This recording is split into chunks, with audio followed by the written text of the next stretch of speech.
Welcome back, Dram Fam, to another episode on the Whisky Diary. So you're here because you want to know the best smoky and peaty whiskies that you can get for the money? Let me explain.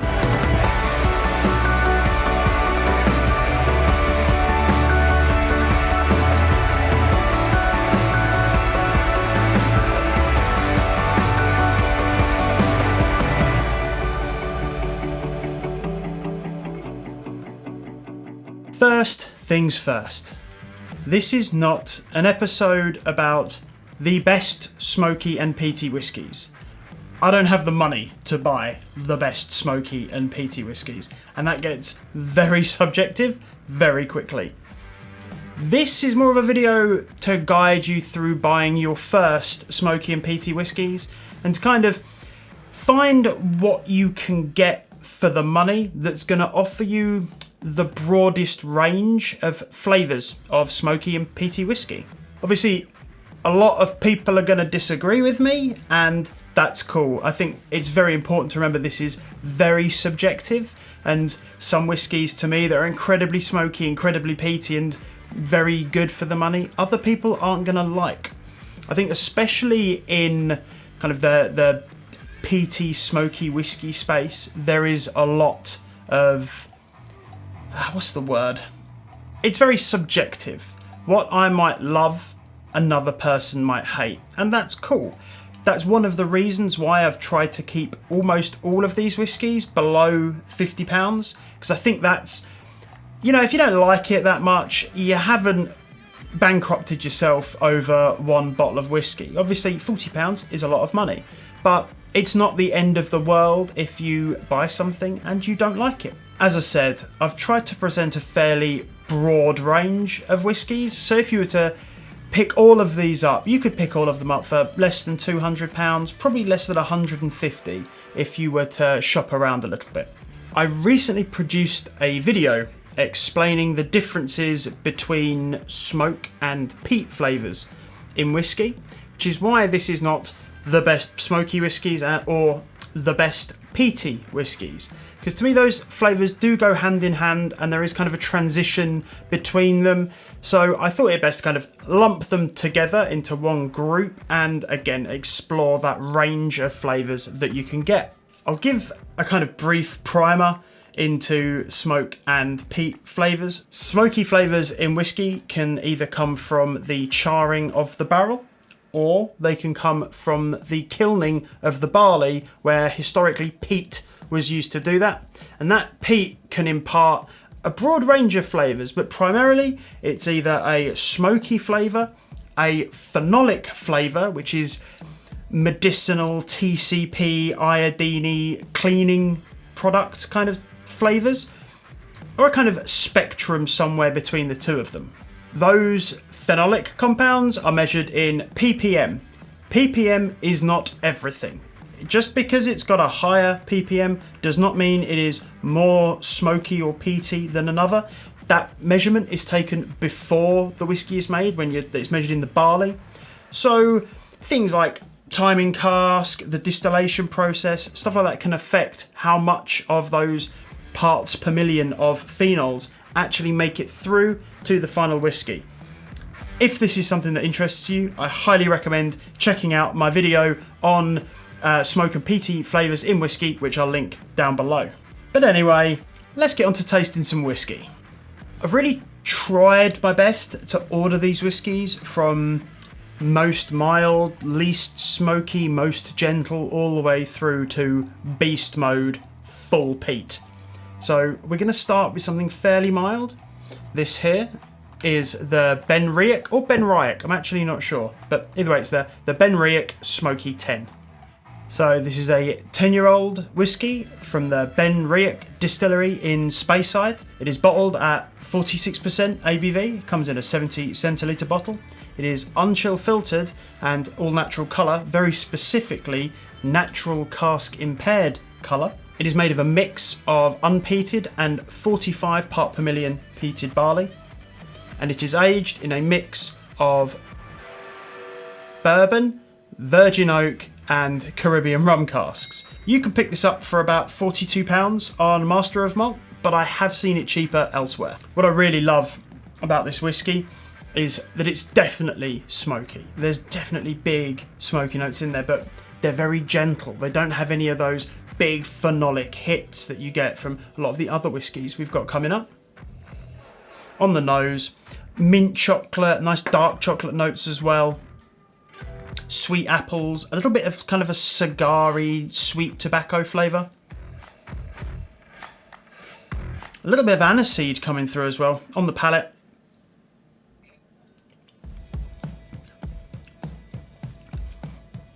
Really nice and fruity. Maybe a hint of barbecue sauce in there as well. A little bit of star anise. Similar to kind of like a Chinese barbecue kind of spice to it. Nice peppery finish on it as well. This is a fantastic intro to what smoke flavours are in whiskey. While it's made with a peated barley, it is made with unpeated as well. So it's quite gentle. Like I say, definitely smoky, but not like, yeah, big smoke in the face.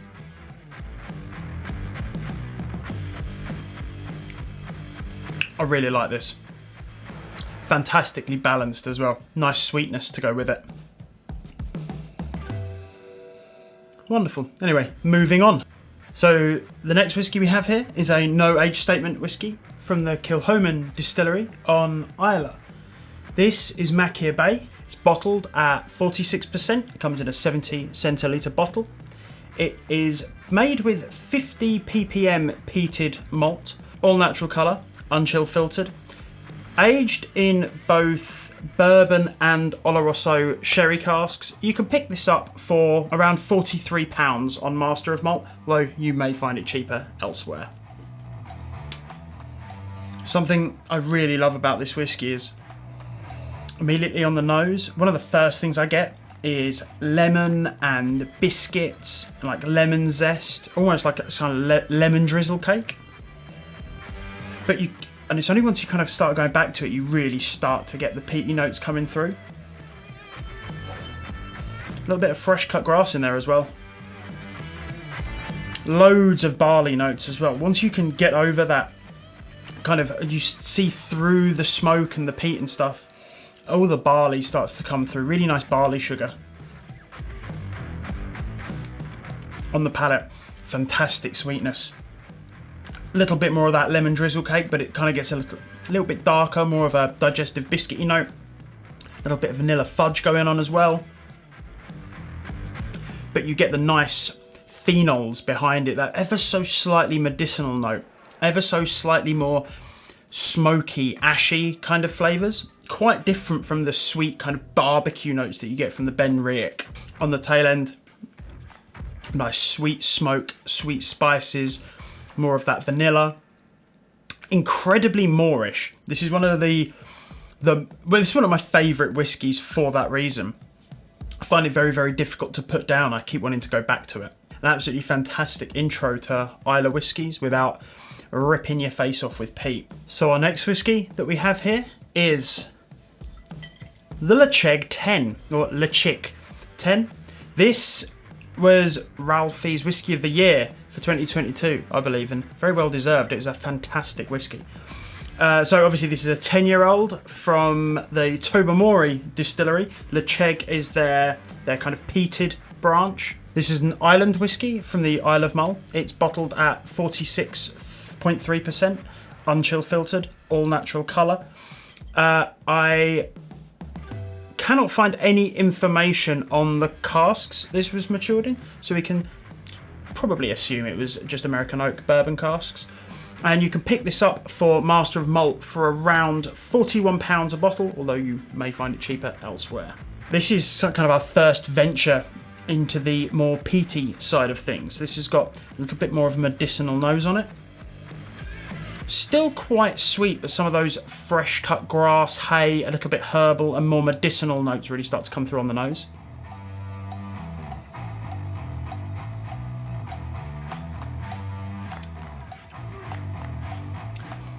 It's got that Islay peat flavour right up front.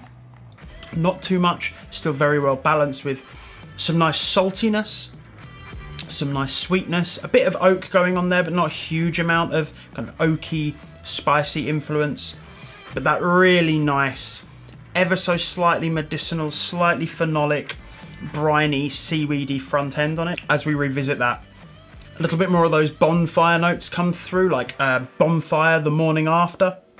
When you've been camping, you can kind of still smell the bonfire on your clothes and stuff. A little bit more spiciness come through. Like I say, this is not a, to my palate anyway, not a heavily cask influenced whiskey.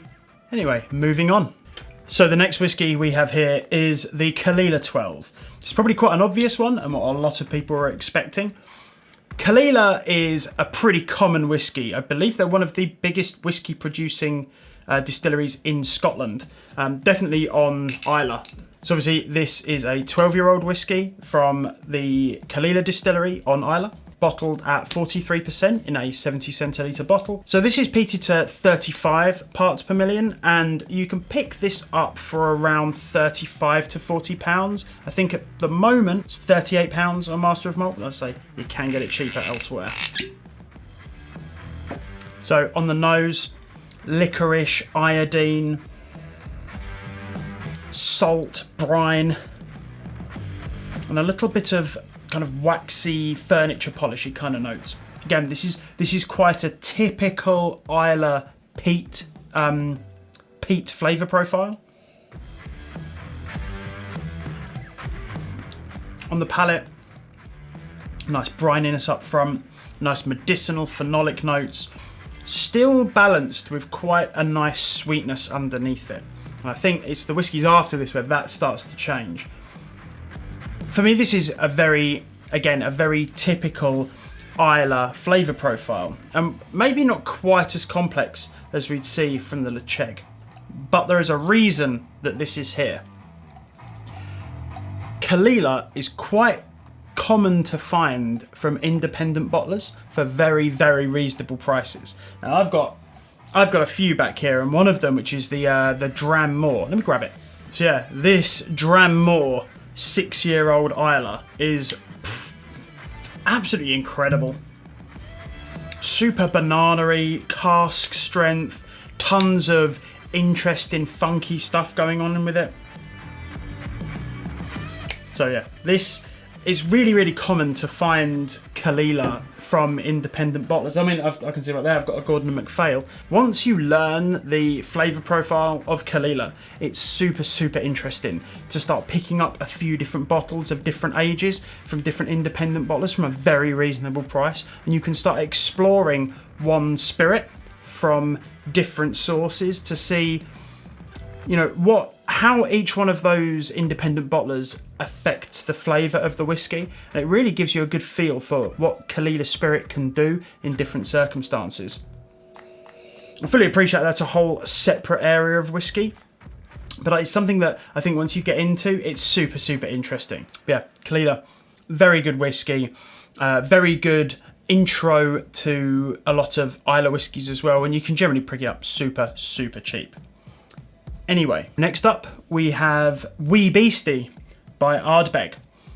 This is a 5-year-old whiskey from the Ardbeg distillery on Islay.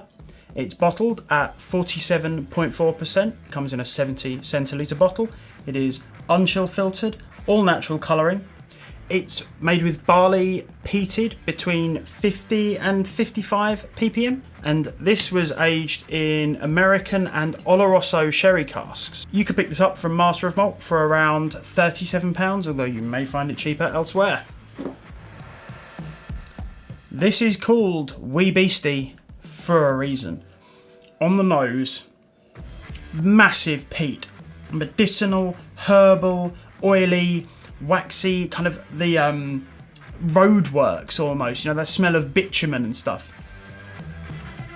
It just absolutely reeks of peat. On the palate, salty, briny, iodine-y, medicinal, but still enough sweetness that it's not too much, too over the top.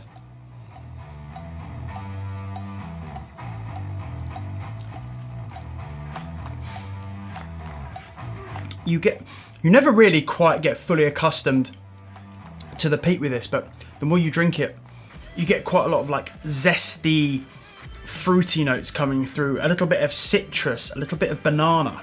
Yeah, what's really interesting about this whiskey is it shows you what happens to peat over time. Obviously, this is only a 5-year-old whiskey. This is still fairly young, and you can tell how bright the peat flavours are. And when you compare it to some of the older Ardbegs, so like the Ardbeg 10, you can see how the peat flavours have mellowed out over time in the cask. Well, that doesn't make it necessarily any less peaty. You can see how they change. Now, when I was curating this list, I kind of got this far, and I remembered one whiskey that I forgot. So my bonus whiskey of this list is Port Charlotte by Bruichladdich. So this is a 10-year-old whiskey from the Bruichladdich distillery on Islay. All natural colouring, unchill filtered. It's bottled at 50% and it's made with 40 ppm peated malt. What's really interesting about this is the cask recipe is 75% first and second fill bourbon casks and 25% second fill French wine casks. Doesn't specify which wine. Well, I couldn't find which wine, but yeah, 25% French red wine cask. You can pick this up for about £50 on Master of Malt. What I really love about this is on the nose, you still get that brine, seaweed notes, a lot of those big peat notes that you expect and get from the Ardbeg weed Beastie. But this, underneath it, has a really nice chocolatey spiciness. I assume that comes from the red wine casks. Some nice peach notes, maybe a bit of vanilla just on the back end of it.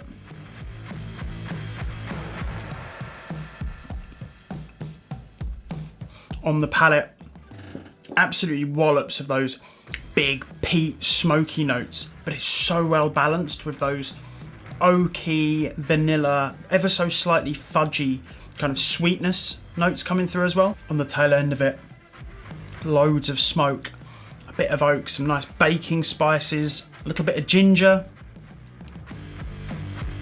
And just as it fades away, you kind of get this interplay of smoke, like smoky peaty notes and really nice digestive biscuit sweetness. And there we go. They are my 6 smoky whiskies that I think you should try. Thank you all very much for watching. If you've liked this video, please do hit the like button down below, and please tell me your favourite smoky and peaty whiskies. If you'd like to support the channel, please do consider subscribing, and you can hit the bell icon to be notified whenever I upload. And on that note, Slàinte mhath.